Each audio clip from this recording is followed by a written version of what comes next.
we're back working on this 58 Chevrolet today. In the last video you guys saw that it ran really well. It had good oil pressure and it didn't really smoke much. So to me that says do a fuel system, do a cooling system, and a brake system. So we'll probably just do the cooling system, maybe the fuel system in this video, but I have everything. I bought everything and it really didn't cost that much. So let's see what I got. So we have a radiator right there inside the car. We have the shroud for the radiator. I bought a new thermostat. I have a new thermostat gasket. I have radiator hoses in there, and then we're gonna put coolant in it. So it's a super simple system. We will end up bypassing the heater core at this point because obviously none of that is gonna be any good. We'll leave that alone for now. So we're just gonna loop it like that and then put the belt on and we should be ready to go. A few things I'll probably do before I get to the cooling system is that fuel pump. I'm just gonna replace it now because I know it doesn't work and it's way easier to get to before I have a radiator, a shroud, a battery all in the way. So yes, I know it sounds like I'm gonna do the cooling system and starting off with the fuel pump, but that's what we're gonna do. But once we get that taken care of, then we should be able to run the engine for long periods of time and, you know, wait for it to get hot to temperature, and that will do the engine a lot of good. I think getting some heat cycles in it will help a lot. All right, fuel pump's in. Looks really weird. Really shiny and bright and new against everything that's not. Thermostat is in. I put I believe it's a 180 degree thermostat in it. I always do that. It's kind of a little mini upgrade you can do for, you know, the same amount as the hotter one. Now we're gonna put a gasket, new thermostat housing on it. We're gonna put that, I'll install all of that, and then we're gonna break out the radiator and put that in there. On second thought, I think we're gonna do this battery tray first. Just because I know I have one, and I know this one's gonna get in the way. I'm not 100% sure if what I need is still there, which are these brackets here on the bottom. We'll see what happens. I'll have to do some excavation. So this battery tray is actually easier to get to from underneath. You can see there's 2 bolts that go on this side, and then there's 2 that go on that side. And again, if I had the radiator and the shroud in here, it'd be a lot more difficult to do this, but we're gonna do this now and hopefully make ourselves have an easier time at it. The top of the tray is completely gone. I ripped half of it off. So it's overdue for after. Yeah, batteries, when they leak acid and it just eats this metal up. But luckily, I'm pretty sure the mount, the actual part that's welded to the frame right here, is in good shape. It's obviously a little dirty, but the new one will bolt right on. Speaking of rust, check this out. I forgot to put this on camera. This is the old thermostat that came in the car. And you can tell it's really old, mostly because it has a part number on it. And I believe it says something about a patent pending on it. Patented, like back when this was such new technology that it was worth getting a patent on. Anyway, ancient, in the trash. So, time to put the radiator in. We got the battery mount in. Now I'll tell you what, I did go cheap, and I bought the cheapest radiator I could find on eBay. It's under $200. They said it's gonna fit. We'll see if it fits, but it came packaged really, really nicely.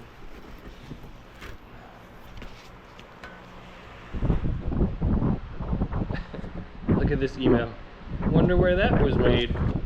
Anyway, it's just a simple radiator.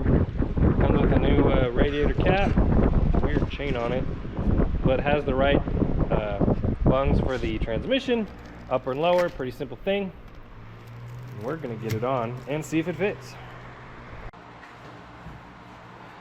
I wish this car came with a radiator because I hate spending $200 on stuff like this that I don't 100% know is gonna work. But this just looks like it bolts up to the firewall. There's no like cradle or anything holding it. Oh, I don't want to drop it. we'll put some top bolts in and see what it looks like. I think I found the top bolts sitting underneath the battery tray. I think this is what these are.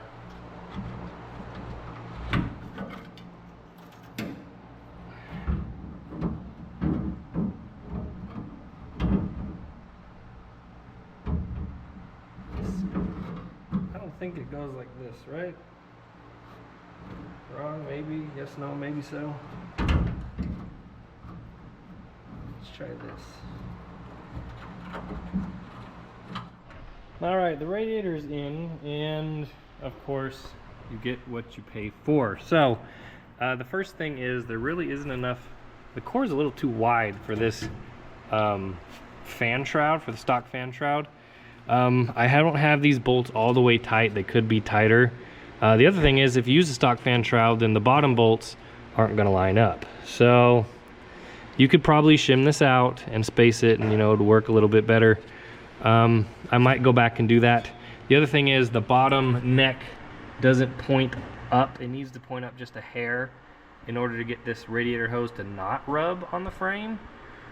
So as of now, that's how I have it. We might address that a little bit later, just because I don't know if that's going to be an issue or not. I don't think it will move, but again, time will tell. So yeah, don't buy the cheapest radiator for the car that you can, or else you're going to run into stuff like this. A little bit. It's the next day working on the Bel-Air, and we have a new cooling system, or at least as new as it's going to get. So radiator's in, it is full. New hose, new hose, new hose, new thermostat, new radiator cap, and it's done. That's the whole cooling system. How great is that?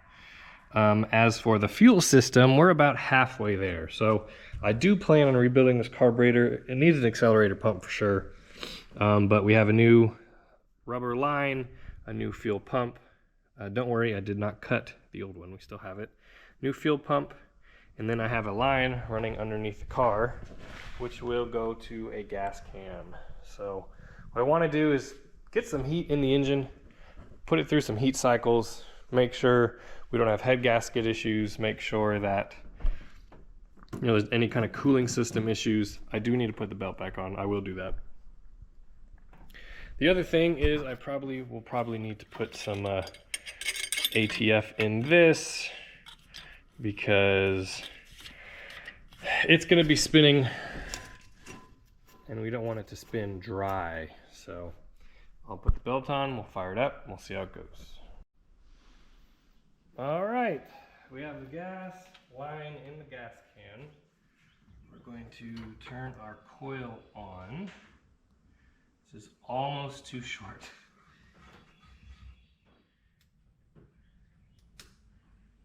Let's try that.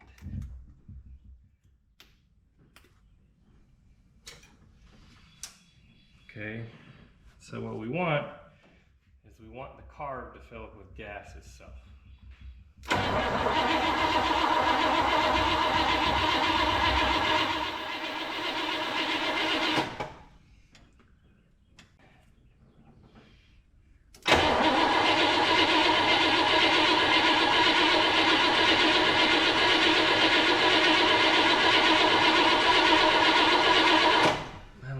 Spark, to tell you the truth.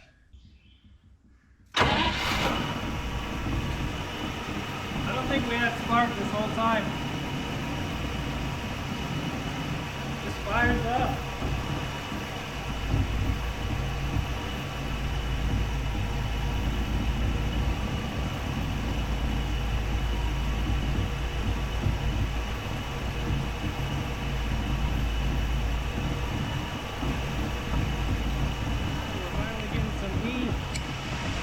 Finally getting some heat. The just plug the choke back in.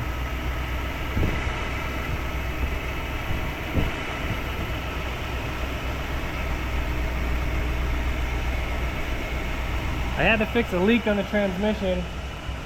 Everything's starting to burn off, and it's doing it really well. Both sides. I don't hear the power steering pump whining, so that's a good thing. I also want to check the water. So we're right at level, so once it starts flowing, I'll put the cap on. Oh, there's a lot of stuff. We should probably double tighten those valve covers.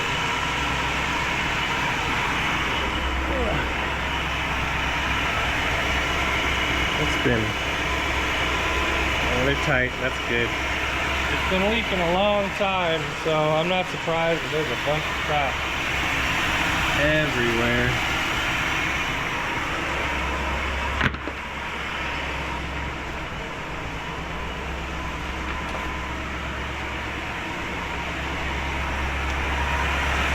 It really runs really nice.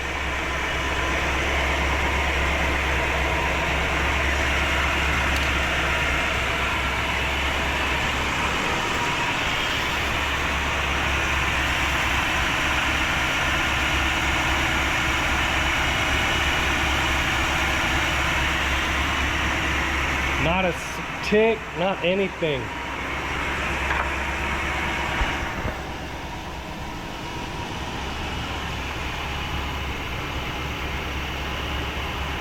See how it revs. Last time I did this, it didn't rev very well.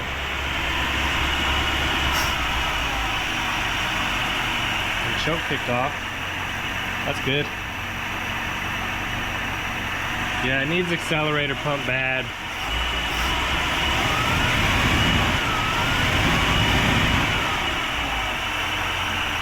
If I do it fast. Woo! Now it's starting to smoke. Bust the cobwebs out of it.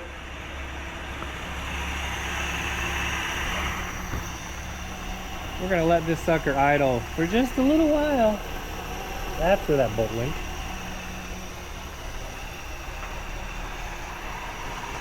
Oh, here comes the water. All right.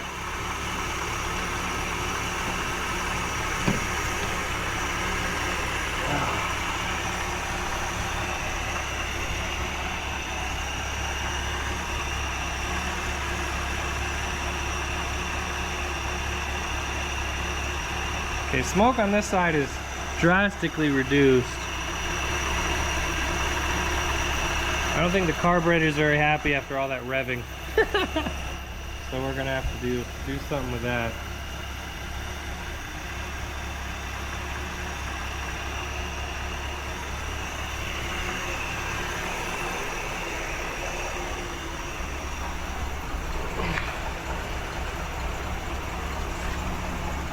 This draft tube was smoking a ton before. Doesn't look like it's doing much anymore, which is good.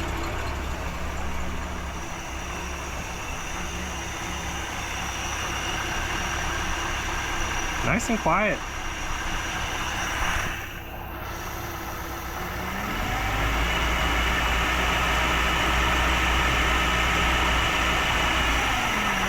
In the future, I'm going to put a fuel filter on it. Right now I'm not worried about contaminants just because everything's new.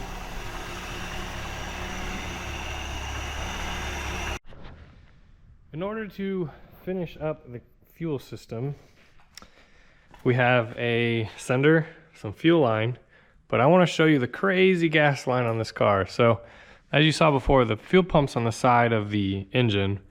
It goes from a carburetor metal line to the fuel pump, and then the fuel pump has a rubber line to this hard line, which then comes up underneath this control arm down to here. We have a rubber union, and then it runs along the side of the frame rail, excuse me, the side of the body rail, because there is no frame rail, all the way down. This is very similar to what my Cadillac is like. But then you get here, and then you have another rubber union, and then it runs up the middle of the X frame right there, and then comes up right along here up to here, and then you have another rubber union before it hits the gas tank. So we have 3 rubber unions that we need to replace along with the sender. I did buy a new sender. It was cheap, so I was like, why not? I'm gonna take a gamble on this gas tank. So I undid the fitting right here, and absolutely nothing came out. I smelled inside of it. It didn't smell like varnish. So fingers crossed, we're still okay. You know what? I never looked at this hitch. So it's just bolted to the back of the frame and then welded along the bottom. And then it looks like there might be some angle iron pieces right here. So clearly not for hauling cars, but I mean, it's beefy for what it needs to be.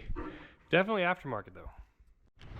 So the key to having clean fuel systems, other than just replacing all the fuel lines, is actually cleaning out the fuel line. So I have some carb cleaner. Basically, we're gonna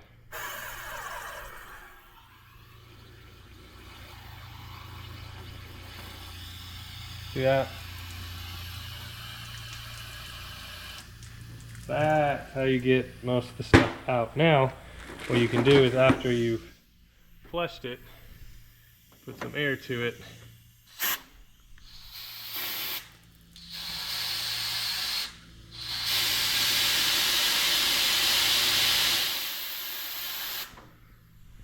And we can also go around this way. We can clean it this direction. We can also go around this way and clean it this direction.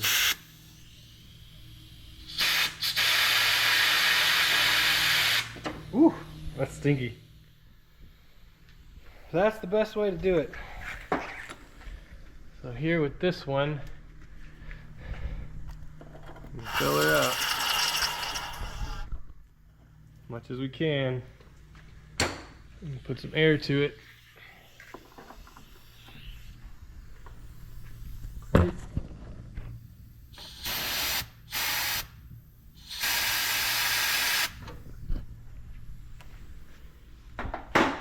You gotta do it both ways. That's the thing. Gotta do it both ways.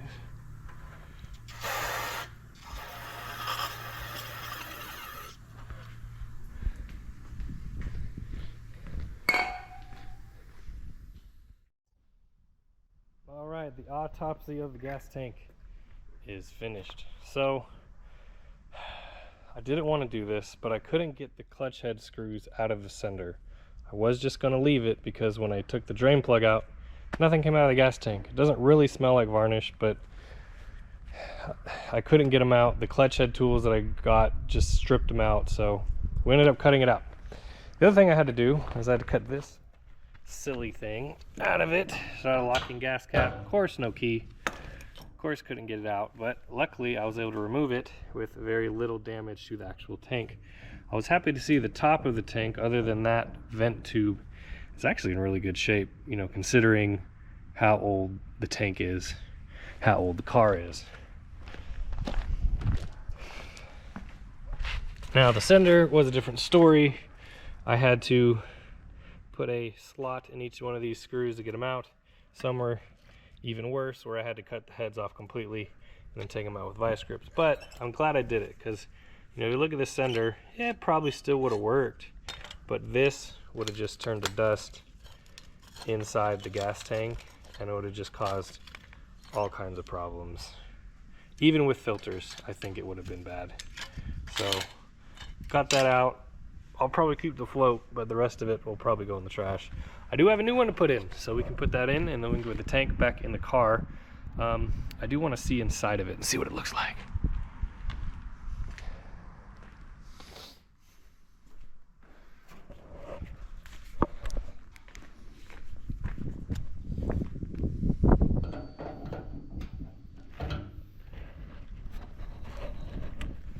Curious to see if this will show any. No, it really won't. It's just dark in there. Alright, oh yeah. I think this was either drained or it leaked all out.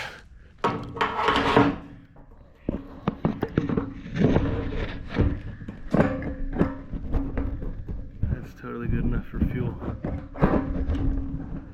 There we go. Yeah, that's totally good enough. I'm gonna see if I can't vacuum out maybe some dirt that's been in the corners or, you know, left in there, but we'll put gas in that.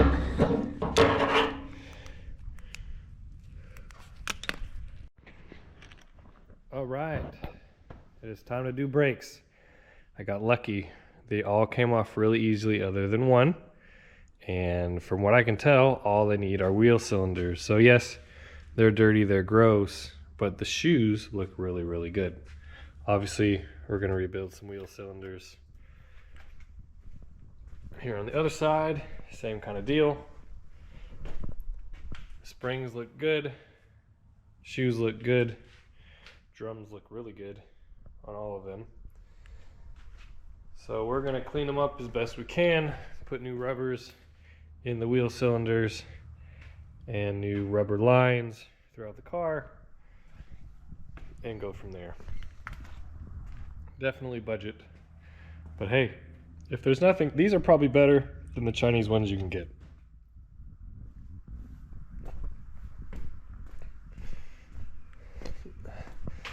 So I have wheel cylinder kits for all 4 wheel cylinders front and back, and then I have a rebuild kit for the brake master cylinder. We're gonna go ahead and do all of those today. We have brake lines, 2 for the front, 1 for the back. Put those in, and then I will bleed them, and then we should, from there, the only thing left that we have to do is the wheels and tires, figure that out. Alright, so the last piece of the puzzle on this 58 Chevrolet is the brake master cylinder. You can buy these already rebuilt. You can buy them new. I decided to spend under $10 to buy the rebuild kit. So pulling out my handy dandy book, after taking it apart, shows exactly how it all goes together. So you have dust boot, then a spring, then a washer, then a primary cup, then the piston. Excuse me, that is not 10, is secondary cup. Primary cup, spring, and then the valve, and then another washer. So you can kind of see right here the way that it's put together all the way through. We will get this put together. I've got it honed out already. You know, it turned out fairly decent for what it was. Hopefully it'll work. Other than the brakes, the last thing that's kind of stopping us from making any real progress is this wire harness. So if you look right here, there's 8 wires that come out of here. I think other than the ignition and maybe the starter, like the ignition, starter, temperature sender, everything for the front of the car, so the generator, the horn, the headlights, all that stuff is run through this harness, and I have none of it left. But luckily, I have parts cars. No, I didn't buy a parts car, but somebody sent me this off of their parts car, and it's the exact harness. It's exactly the same color wires, same gauge, and it plugs in perfectly. So we're gonna get this cleaned up. We're gonna splice it in and then see what works. All right, the repair is done. It isn't the prettiest, but it will work. I will go ahead and wrap it up with loom and with tape, heat shrink, get it all pretty. Anyway, we're gonna plug this in. I don't know how long ago this has actually been plugged in, but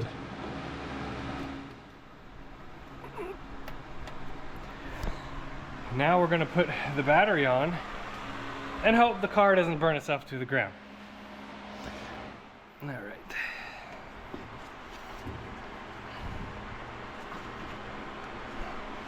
So far so good. So this should control the horns, the lights, the brights, the parking lights, and the turn signals. So let's see if it does any of those things. All right, first we're gonna try the horn. Nothing. All right, next try the headlights. It doesn't look like we're good on that front either. Nothing. Again, there's a lot of connections, like for example this one, that's just barely hanging on. This one's not even on.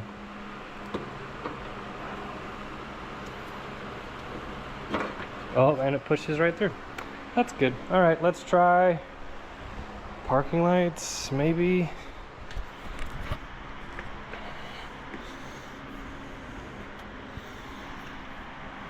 We have parking lights. Nope. Again, might be more harness issues. And then last but not least, let's try turn signals. We don't have parking lots, we probably don't have turn signals. Hey, we have a turn signal. So something's working. Something's making connection. Let's try the other side. Look at that. All right, we got one thing out of like 8 things. Better than nothing. I'll take turn signals any day.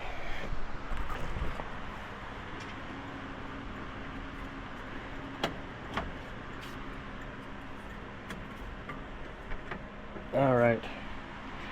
Does this start? Oh, we now have a starter from inside the car. Okay, that's the most important thing, because before I was having to do it from the battery. So that's good. That is now a complete circuit. Let's try to do the headlights. Let's try to do that.